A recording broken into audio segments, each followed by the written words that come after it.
Buenos días, queridos amigos, hermanos, familia de la fe que nos siguen por este medio. Les saludo a todos ustedes con la paz del Señor.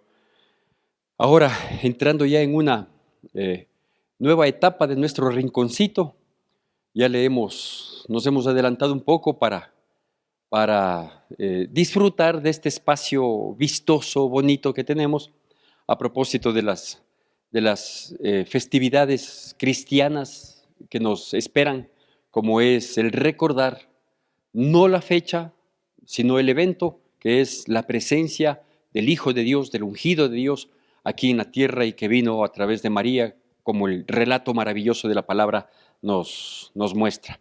Así que nos hemos adelantado, digo, con este arreglo que vamos a tratar de dejarle también el mayor tiempo posible, porque no solo por el esfuerzo que requiere de los hermanos que se encargan de esto, sino porque creo que hay que disfrutar de estos espacios simpáticos, ¿sí? Siempre en el entendimiento cabal de lo que esto implica, ¿sí? No queremos ser juzgados de idólatras, no queremos ser juzgados de festejar una fiesta pagana, indicando que no es la fecha o que ni siquiera aproximada. Sí, hay que ser un poco más centrados, ser más cabales en este sentido y saber que es un motivo de celebración, el recordar el evento que implica o que implicó la presencia del Hijo de Dios como hombre aquí en la tierra, ¿sí? A través de un nacimiento maternal, siendo hombre, con el propósito de venir a cumplir un objetivo que es abrir una puerta de redención para la humanidad. Entonces, eso es lo que nos inspira.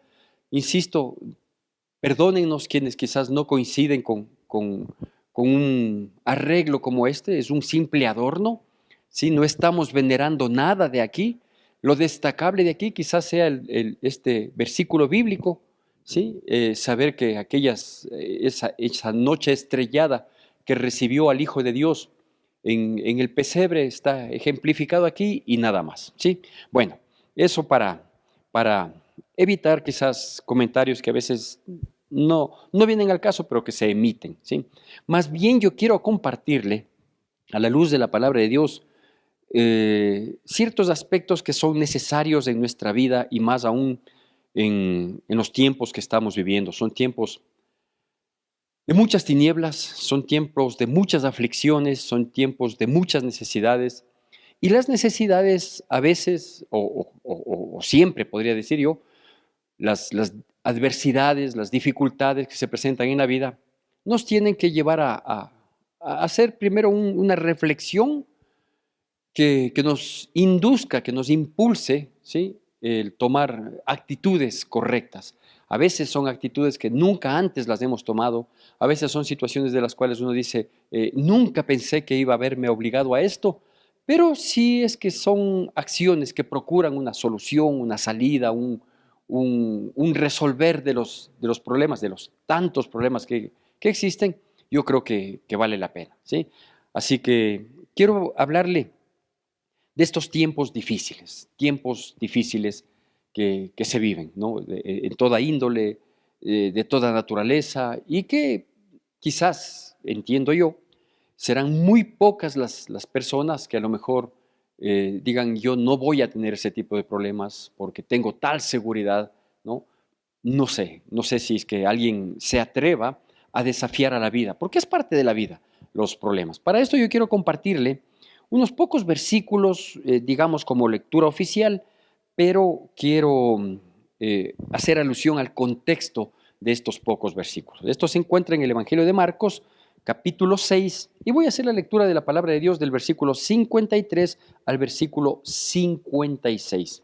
Marcos, capítulo 6, versículos del 53 al 56. Sígame por favor con atención, con reverencia, van a salir los versículos en la pantalla de su receptor, o puede seguirme también en su Biblia. Yo, a pesar de que me favorezco en algo de la tecnología, me gusta siempre apelar a mi librito, ¿sí? Este es el que lo tuve en mis manos cuando llegué por vez primera a la iglesia cristiana, y es en el que me siento mucho mejor. Bueno, y dice así, Marcos capítulo 6, versículos del 53 en adelante, dice, Terminada la travesía, vinieron a tierra en Genezaret y arribaron a la orilla. Y saliendo ellos de la barca, enseguida la gente le conoció. Y recorriendo toda la tierra de alrededor, comenzaron a traer a todas las de todas partes enfermos en lechos a donde oían que estaba. Y donde quiera que entraba, en aldeas, ciudades o campos, ponían en las calles a los que estaban enfermos y le rogaban que les dejase tocar siquiera el borde de su manto, y todos los que le tocaban quedaban sanos. ¿Sí? Bueno, estos pocos versículos hablan de un milagro mancomunado, hablan de un beneficio que habían recibido muchas personas. Dice que muchos enfermos eran sacados y procuraban, sea que entren aldeas, en ciudades o que vaya al campo, procuraban ponerles cerca a los enfermos y pedir que por favor al menos dejen tocar el borde del manto, y que todos ellos eran sanados, ¿no? Entonces, claro, esta bendición, estos milagros maravillosos de beneficio que alivian, que traen calma, que solucionan problemas, no siempre se ven de manera mancomunada, ¿sí?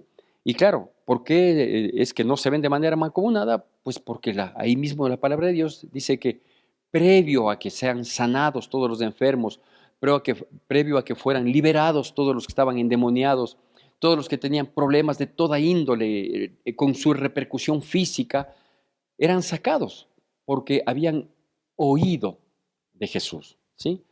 Entonces, él fue plenamente identificado cuando terminan, dice, la travesía. Yo quiero hablarle de esto. Yo quiero hablarle, de hecho, me he permitido ponerle el nombre a esta charla, ¿sí? La travesía incrementa la fe. Es una aseveración. La travesía incrementa la fe. ¿Por qué? Porque comienza este texto diciendo, terminada la travesía, y la travesía está inmediatamente en los versículos anteriores, que es conocido como que Jesús camina sobre las aguas. Así es conocida esta travesía. Pero yo quiero desglosarle un poquito esta situación para que entendamos las circunstancias que vivimos y hacia dónde nosotros queremos llegar, ¿sí? Era la noche del día anterior, antes de que suceda lo que en nuestra lectura oficial tomamos, es decir, antes de que termine la travesía. Era la noche del día anterior cuando Jesús les embarca a sus discípulos y les dice que se adelanten a Betsaida, ¿sí? Y cuando ellos salen, eh, se encuentran con una situación terrible, situación que asemejo a las que estamos viviendo hoy. Dice que estaban en plena medianoche, que estaban remando con mucha fatiga y que el viento les era contrario, ¿sí? Esa es la parte que nosotros vivimos en la actualidad, o en la humanidad, o en nuestra realidad.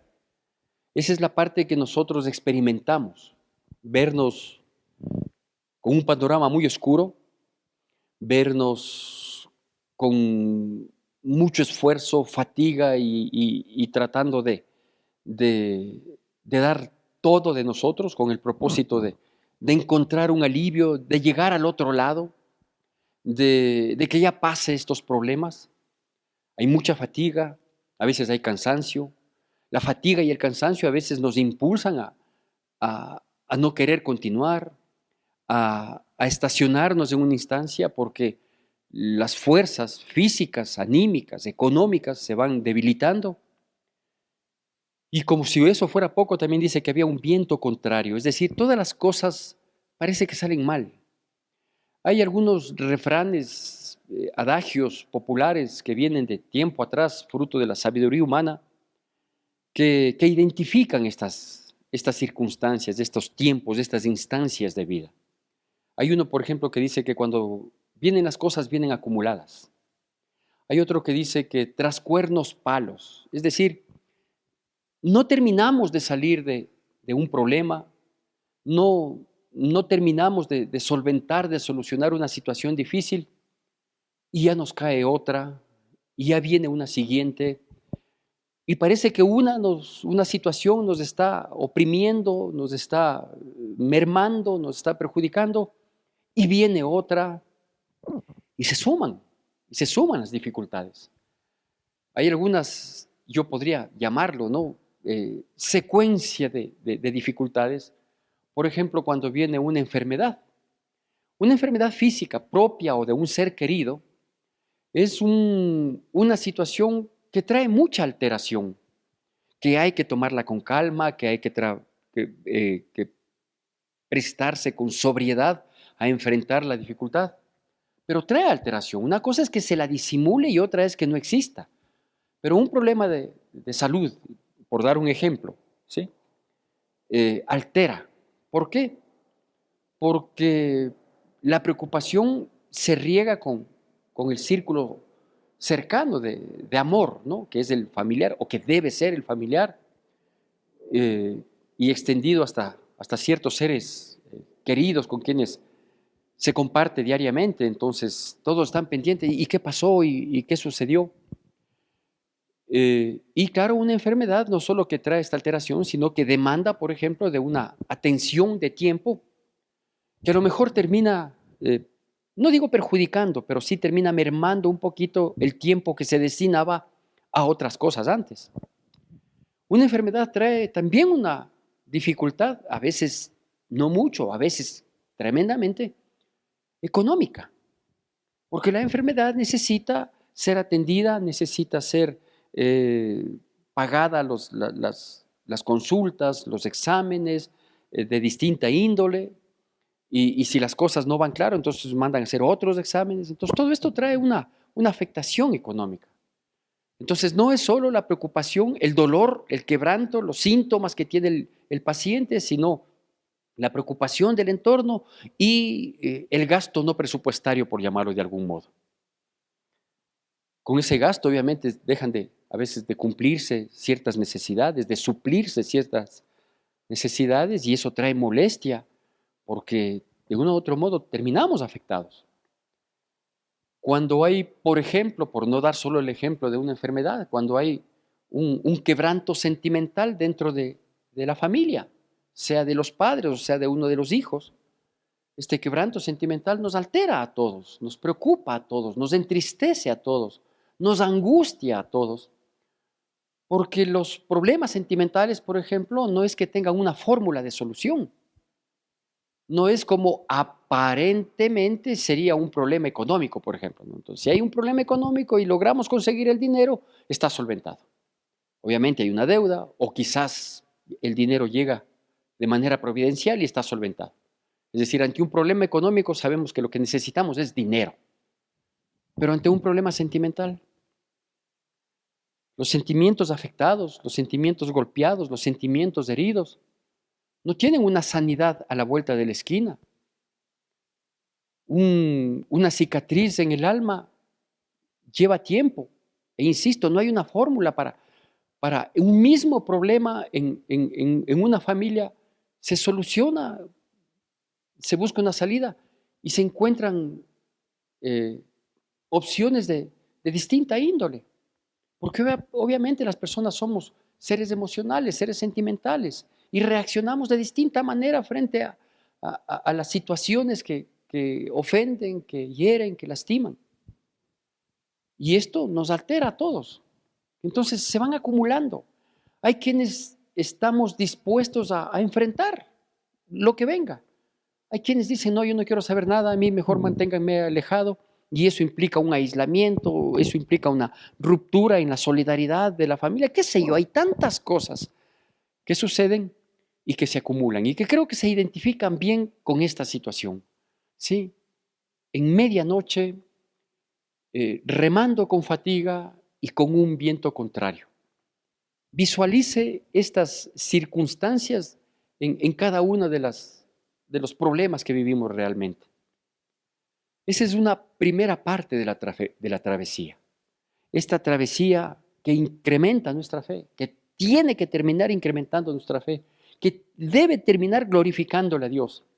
Porque este tipo de travesías no son para acabarnos, este tipo de travesías no son para destruirnos, este tipo de travesías no es para separarnos, este tipo de travesía para quienes creemos en Dios, nos tomamos de la mano de Dios, ¿sí? Y para quienes no creen, que aprendan, que se sumen, que experimenten el favor de Dios en medio de la travesía, es para afirmarnos en Él. Por eso me permití ponerle este título, la travesía incrementa la fe.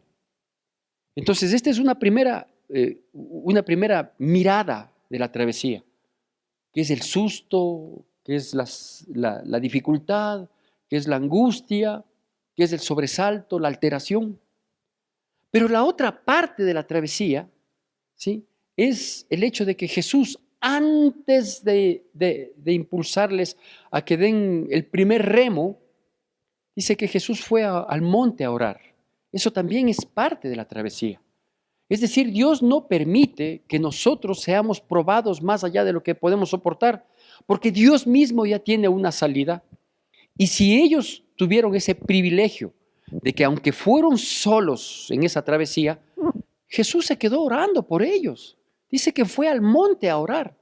Es decir, una vez más tengo que repetirle tantas y cuantas veces y repetirme a mí mismo: no estamos solos. No estamos solos. Dios está por nosotros. Dios está pendiente. No pregunte por qué Dios permite o no permite, porque Él es soberano y nosotros no somos nada ni nadie para preguntar. Simplemente enfrentemos. Porque después de la travesía, nosotros vamos a poder no solo fortalecer nuestra fe, sino ser de bendición para muchas personas. Entonces sí, hay una primera parte de la travesía que es la noche, que es la fatiga, que es el viento contrario, que es el susto, que es la angustia. Pero la otra parte que quizás estamos olvidando y por eso nos debilitamos, es primero que Jesús quedó orando. Dice, Él se fue al monte a orar. Y en esta segunda parte de la travesía, que ya no nos corresponde a nosotros, pero que no podemos olvidar, es que Jesús fue caminando sobre las aguas al rescate en esos tiempos de aflicción. Porque eso dice la palabra. Más allá de los detalles que se hablan y de los cuales también se puede hacer uso para aplicar a nuestra vida actual. Pero Él fue caminando sobre las aguas. Es decir, si Dios tiene que mover el universo, ese es un refrán mío, no es un proverbio, no es un versículo, es algo que algún momento me nació y me quedó impregnado. Si Dios tiene que mover el universo para favorecer a sus hijos, lo va a hacer. Si el Hijo de Dios, siendo hombre, tenía que caminar sobre parte de su creación, que eran los mares, las aguas, no dudó en hacerlo, no dudó en hacerlo para ir al rescate del susto, de la angustia y de la aflicción y de la impotencia que en un momento uno puede llegar a tener. Porque Dios es Dios, Dios es Dios de milagros. Nosotros especulamos y a veces sufrimos porque en nuestra especulación, en nuestra elucubración, en nuestra proyección del problema decimos, sí, podemos hacerlo así, podemos apelar acá, hasta que llegan a acabarse las opciones y encontramos nuestro límite, que es el humano. Pero Dios es Dios. ¿Quién presupuestaba que Jesús podía caminar sobre las aguas? ¿Quién podía imaginar eso? Quizás ellos se sentían como se siente usted, como me siento yo, de estar en medio del mar y gritar a sabiendas que no voy a ser escuchado porque estoy muy distante como para hacerle conocer y como para hacerle saber de mi dolor, de mi angustia, de mi quebranto, de mi necesidad. Pero Dios no necesita eso porque es Dios, porque Él es soberano, porque Él es omnipresente. Jesucristo estaba en el monte orando, pero también estaba escuchándoles porque estaba con el oído junto a la barca, mirando a cada uno y escuchando su angustia, su quebranto. ¿Qué palabras se habrán dicho en la barca? Eso podemos elucubrar. Y podemos elucubrar en base a nuestro dolor. ¿Y ahora qué hago? Y ya nos fregamos, de esta no salimos. ¿Qué va a pasar con nosotros? Hasta aquí llegamos. Esas son las palabras de nuestra barca, de mi barca. Pero Jesús no necesitó que le griten, porque Él conoce nuestro dolor. Y esto es parte de la travesía también. La parte humana, lo que nos menciona, la noche, la fatiga y el viento contrario. La parte divina, Él estaba orando y fue caminando sobre las aguas. Que se espantaron, que elucubraron pensando que es un fantasma, lo que sea, no importa. La cosa es que Él fue. Y yo sé que viene, yo sé que está, yo sé que hace y que otra vez lo hará. Porque Él nos dijo que no nos iba a dejar solos. Él no miente. Nosotros acá en el mundo vivimos rodeados de gente mentirosa, desde las personas muy cercanas que quieren aprovecharse de nosotros y por eso nos engañan, hasta los políticos, los líderes que viven mintiéndonos. Y claro, hay gente que sigue creyéndoles, cuando el único que es verdad es Cristo Jesús. Así que parte de la travesía, que es la angustia en el lado humano, es la intercesión, es la seguridad, es la protección que viene de parte divina. Porque Jesús quedó orando y cuando Él consideró que era pertinente, caminó sobre las aguas. No es que cogió otra lancha, no es que estuvo y llegó tarde porque le tocó esperar a ver quién le podía movilizar, porque en la noche todos los pescadores, unos estaban preparándose para salir a la pesca, otros estaban descansando. No, Él por sí solo, Él puede hacerlo todo. Él puede, como a ellos, sorprendernos. Y una vez que fueron sorprendidos por el poder infinito de Cristo Jesús, poder infinito lo menciono hoy. En aquel entonces el poder o ciertas condiciones estaba restringido porque era 100% hombre y 100% Dios. Aquí estuvo actuando, orando como hombre, caminando sobre las aguas como Dios. Y les dio alcance, y les trajo paz, y les dio seguridad, pero sobre todo incrementó la fe, diciéndoles, no temáis, yo soy. No teman, yo soy. Y bajo esas circunstancias llegan a la otra orilla, en donde nos encontramos inmediatamente con el relato que fue de nuestra porción oficial. Dice que habiendo arribado a la otra orilla, versículo 56, llegaron a Genezaret, y saliendo ellos de la barca, de la travesía, de la experiencia, del susto del quebranto y de la tranquilidad que obtuvieron, dice que descendieron y enseguida la gente le conoció. ¿Por quién le conoció? Por los que habían experimentado el dolor, el quebranto, la angustia, la noche, la fatiga y el viento contrario. Fueron quienes dieron a conocer y dijeron, estuvimos a punto de, pero por fin llegó y gracias a Dios estamos a salvo en esta orilla. Eso es lo que nosotros tenemos que hacer, ¿sí? Enfrentar la travesía que va a incrementar la fe y darle a conocer a Jesucristo. Vea, ahora no se trata, nunca se ha tratado, pero se ha malinterpretado de que a veces uno quiere dar a conocer a Jesucristo como para aumentar el número de creyentes y decir somos más. No, vea, ese tipo de competencias, ese tipo de rivalidades o ese tipo de objetivos, de decir somos muchos, no se trata de ser muchos, se trata de ser firmes, ser convencidos. ¿Sabe cuánta gente está pasando problemas similares a los que pasamos nosotros? ¿Sabe cuánta gente está viviendo momentos de angustia, de quebranto, de dificultad, de tristeza, de dolor, de frustración, de impotencia? Muchísima gente, con o sin religión, con o sin doctrina, con o sin objetivo espiritual en su vida. Entonces ellos, ¿sí?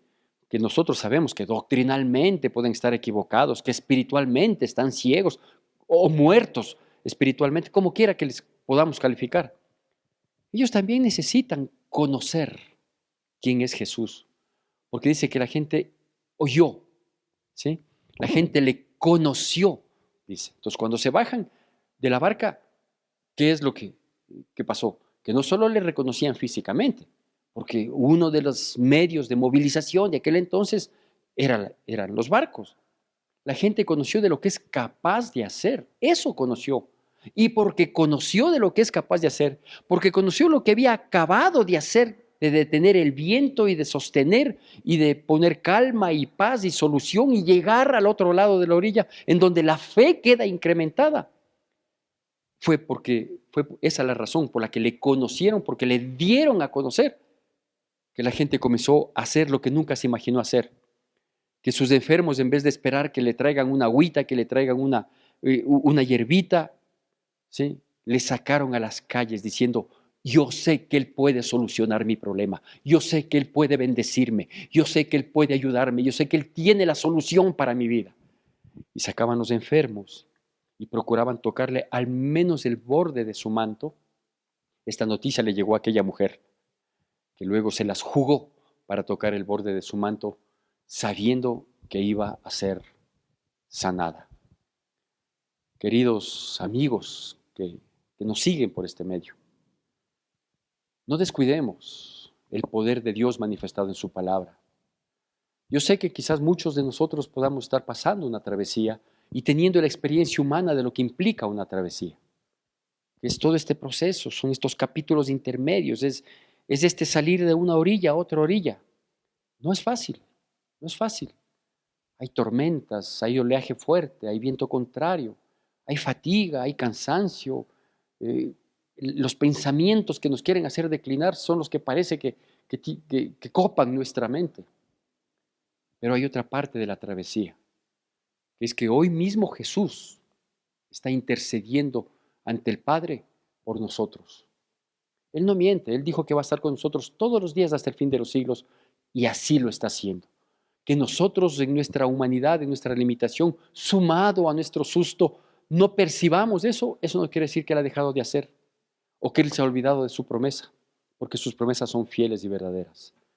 Vamos a continuar, vamos a seguir, vamos a experimentar, vamos a vivir, vamos a incrementar la fe, comprometámonos a darle a conocer para que la gente le reconozca, ¿sí? Y sobre todo vamos a actuar. Lo que nos toque hacer, lo vamos a hacer.